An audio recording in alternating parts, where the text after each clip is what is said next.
Hey everyone, welcome back for another deep dive. Excited to be back. Today we're going to be looking at a fascinating topic, Yeah. and that's money mindset. Oh, absolutely. Seems like people are always sending in stuff about this. Yeah, it's a popular one for sure. It's something that I think is universally interesting. Yeah. Because everybody has a relationship with money, whether they realize it or not. Absolutely. So we found a really cool conversation that we're going to use as the source material today. Okay. It's from Anurag Rishi's Money Mindset podcast. Okay, yeah. Have you ever heard of him? I have. Yeah, he's got some interesting ideas about money. Yeah, this is episode 7. Okay. And one of the things that really stood out to me was that he thinks focusing on attracting money is actually the wrong way to think about it. Oh, interesting.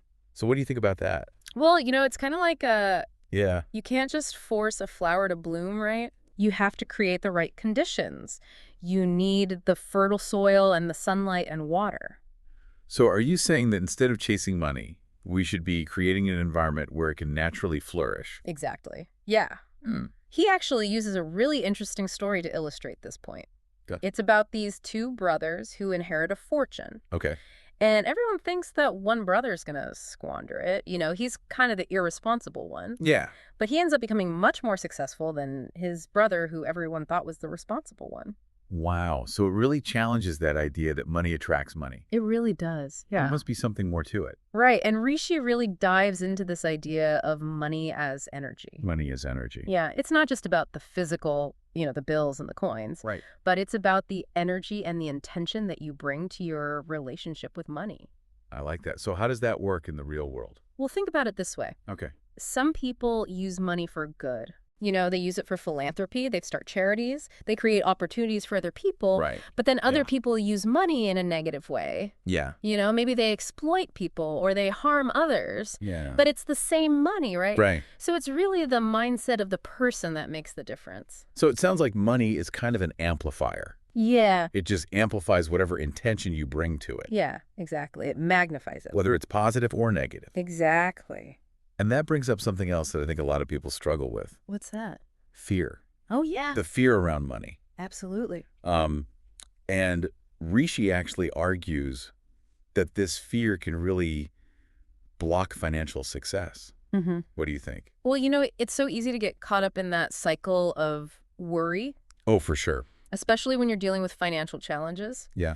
He gives an example of people who put off saving. They'll say things like, oh, I'll start saving when I make this much money. I've heard that so many times. Yeah. Like they're pushing abundance further away. Yeah. And the thing is, even if they do reach that income level, that fear often just continues. So they're kind of stuck. Yeah, they're stuck in this loop. Even though their income might be increasing. Right. And he points out that money earned from stressful situations, whether it's a job that you hate or just, financial pressure that you're under, it tends to fuel more stress. Oh, that's not good. No, it's a vicious cycle. So fear is definitely an obstacle. Yeah. What's the antidote? Well, that's where things get really interesting. Okay.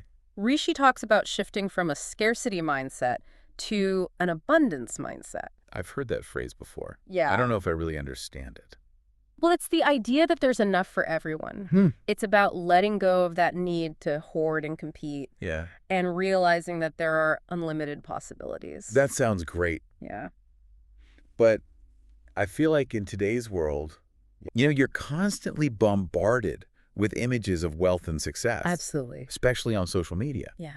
And it's easy to feel like there's just not enough to go around. I totally understand that. And Rishi actually acknowledges that it's a very human tendency to compare yourself to others, especially to those who seem to have more than you. Right.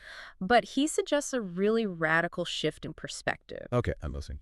He says, instead of being envious or resentful when someone else is successful, try to be happy for them. Really? Yeah, just genuinely rejoice in their accomplishments. You're telling me to be happy when my friend buys their dream car. It might sound counterintuitive. Yeah. But when you can genuinely celebrate someone else's financial wins, it shows that you believe that abundance is possible for everyone. So it's like you're sending a message to the universe that says, hey, I believe there's enough wealth to go around, and I believe that I can achieve my goals too. It's like shifting from a mindset of competition to a mindset of collaboration. That's a great way to put it. Yeah. Instead of seeing other people's success as a threat, You see it as proof that abundance is attainable for everyone. Exactly. So it's not about a limited pie. Right. It's about an ever-flowing river of abundance. Beautifully said. And this brings us to another one of Rishi's really powerful concepts. Oh, and what's that? The power of gratitude. Oh, yes. I gotta admit, I'm a little bit skeptical about this one. Yeah, I can understand that. How can just being grateful actually impact my finances? Well, Rishi tells this story from Moses Okay. about two men. Yeah. One is very wealthy, but he's constantly ungrateful. Okay. And the other man is poor, Yeah. but he's incredibly grateful for everything he has. Yeah, I've heard that kind of story before. Yeah, it's a common theme. Yeah. But Rishi uses it to show how our focus shapes our reality. So the rich man, despite having all this wealth, he's always focused on what he doesn't have, which leads to more dissatisfaction. But the poor man, he finds joy in the small things. Yeah. And he actually attracts more abundance into his life through that gratitude. So it's not about how much money you have. Right. It's about your attitude towards it. Exactly. It's a shift in perspective. I see. So when you're always thinking about what you don't have, Yeah. you're actually just amplifying those feelings of scarcity. You're focusing on the lack. Yeah. But when you cultivate gratitude, even for the small things, you start to shift your energy to a frequency of abundance. Exactly. Okay, that's starting to make sense. Good. So it's like gratitude is a magnet that attracts more of what you appreciate. It is. Yeah, it's powerful. But how does that work in everyday life? Should I be thanking my bills when they come in the mail? Maybe not the bills themselves. Okay. But it's about shifting your perspective from one of resentment to one of appreciation. Okay. So instead of getting stressed out about paying for your housing, try to be grateful that you have a safe and comfortable place to live. Okay. I think I see what you're saying. Yeah. So it's about finding those moments of gratitude, Yeah. even in the kind of mundane aspects of finances. Exactly. And remember that Japanese concept we talked about? Oh, yeah. What was it? Arigato? Right? Thanking money as it comes and goes. Exactly. I have to say, that one's still a little weird for me. Yeah, I get it. It's hard to feel grateful when money is flowing out of my account. I understand, but it's a really powerful way to change how you think about money.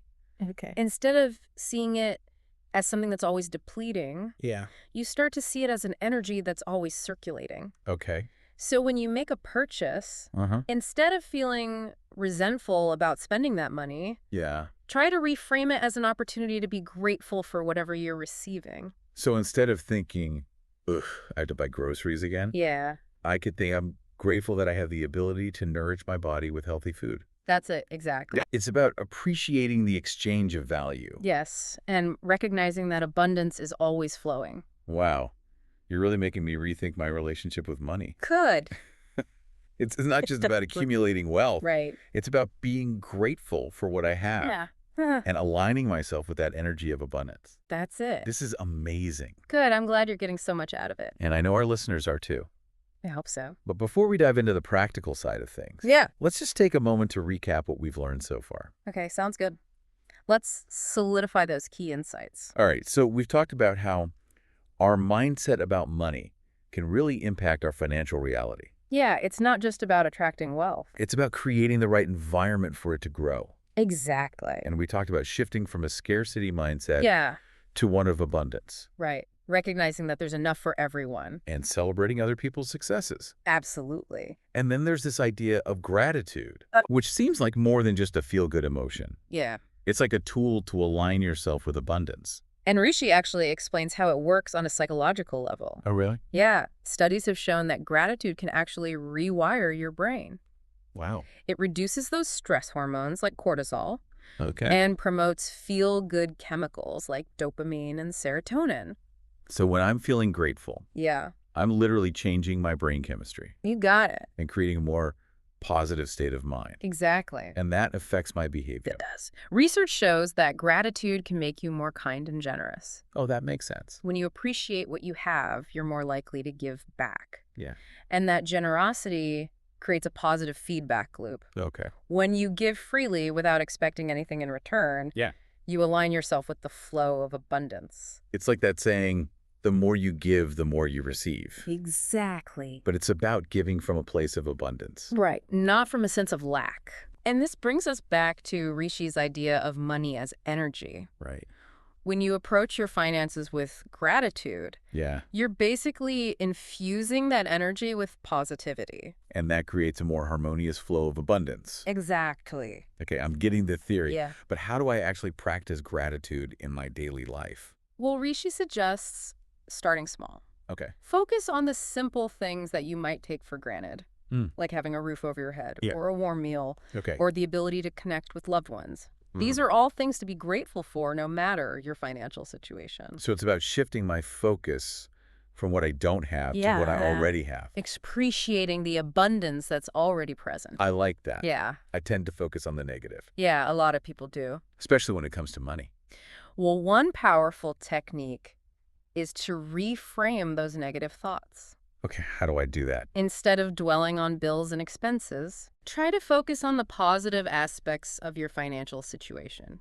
Yeah. What are you able to do with the money you have? What experiences or comforts or opportunities does it provide?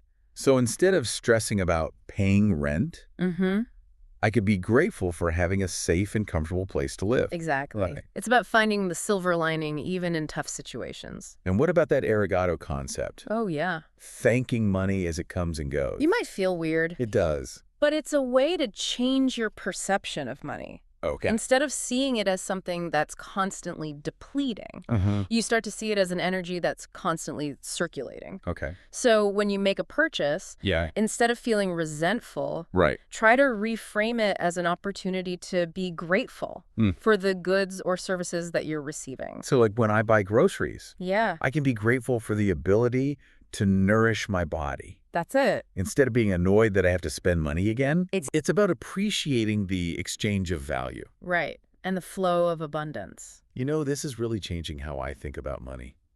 That's great. It's not just about accumulating it. It's about being grateful for what I have Yeah, and giving back absolutely. and aligning myself with this energy of abundance. You got it. And that brings up another point, What's that? the work we choose to do. Oh, yeah. Rishi talks about aligning your work with your passions, even if it doesn't seem like it'll make you a lot of money. Right. It's about passion over paycheck. But isn't financial security important? Of course it is. Okay. But when you're passionate about your work, Uh-huh. you bring a different energy to it. It's not just a job. Yeah. It's a way to express your creativity and Yeah. contribute your unique gifts to the world. And that passion. Yeah, It attracts the resources you need, it does. including financial abundance. It's like, do what you love, and the money will follow. But it's not about expecting a magic windfall. Right? It's about creating a life that's so aligned with your purpose that abundance just flows naturally. I love that. It's a byproduct of your passion. Beautifully said. This brings us back to Rishi's main message. Which is, You attract what you are, yeah, not just what you want. it's not about wishful thinking. It's about embodying the qualities of abundance. Like gratitude Yeah, generosity, passion. and a belief in your own worthiness. Exactly. This has been so insightful. I'm glad you're enjoying it. It's like a whole new way of looking at my financial life. That's what we're going for. We've learned that our money mindset is incredibly powerful. It really is. It shapes our financial reality. And by shifting our perspective Yeah. from fear to abundance, Right. from scarcity to gratitude. We can open ourselves up to so many possibilities. Absolutely. Not just in our finances, Yeah. but in all areas of our lives. Exactly. We've been challenged to rethink our relationship with money. It's not just a means to an end. Right. It's an energy that responds to our thoughts and actions. And we've learned some practical tools Yeah, to cultivate a positive money mindset. like gratitude and generosity. Exactly. But before we move on to the practical steps, Okay. there's one more thing that really stood out to me. What's that? The connection between our money mindset Yeah. and our relationship with ourselves. That's a profound observation. When we approach money with fear and scarcity, Yeah. it often reflects a lack of trust. A lack of trust in yourself Yeah, and in the universe. to provide for you. But when we approach money with gratitude and abundance, it shows that we believe in our own worthiness. Yes. And in the limitless possibilities available to us. Exactly. It's about recognizing your inherent value Yeah, and embracing the flow of abundance. even when things are tough. Exactly. So for our listeners who are ready to take action, Yeah. what's one small step they can take today Mm. to shift their money mindset in a more positive direction? That's a great question and one that we'll explore in our final segment. Okay, perfect. Let's dive into those practical steps. So we've really gone deep on this topic of money mindset. We have. Yeah, it's been We've fascinating. learned that there's so much more to our finances Yeah, than just, dollars and cents. absolutely. It's about our thoughts and feelings about money. Right, and how those can actually shape our reality. And how shifting to a more positive mindset can attract more opportunities. It's really challenged the way I think about wealth. Yeah, me too. It's not just about hard work or investing. Right? It's deeper than that. It's about understanding my relationship with money and with myself. And that's what makes this so valuable. I agree. It's not about get-rich-quick schemes. No. It's about real lasting change. So for our listeners who are ready to take action, Yeah. what's one small step they can take today to start shifting their mindset? Rishi suggests starting with gratitude. Okay. Write down 3 things you're grateful for every morning. They don't have to be big things, Right. just simple joys. Like what? Like a sunny morning, or a cup of coffee, Yeah. or a conversation with someone you love. It's about focusing on the good. Exactly, even when things are tough. And that helps us shift from scarcity to abundance. Yeah, it opens us up to possibilities. Okay, what else? Bring awareness to your spending habits. So instead of just mindlessly spending, Right. Take a moment to pause and reflect reflect on what? on the value you're getting. Hmm.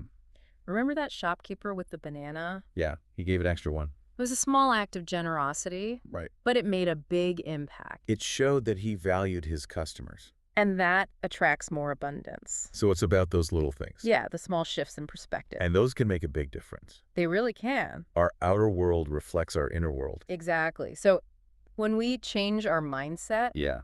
our reality starts to change too. This has been such an eye-opening deep dive. I agree. We've learned that our money mindset is so powerful It really is. and that we can shift it from fear to abundance. And from scarcity to gratitude. And that unlocks so many possibilities. In our finances and in our lives. So I want to leave our listeners with a question. Okay. What is one small act of gratitude that you can practice today? Hold on to that question. Yeah. And let it guide you. To a more abundant and fulfilling financial journey. And if you're ready for more, Ah. check out Anurag Rishi's Mental Detox Program It's full of great strategies and insights to help you overcome limiting beliefs and reach your full potential. in all areas of your life. That's great advice. Thanks. Well, that's it for this deep dive. Thanks for joining us. Stay curious and remember, gratitude is the key to abundance.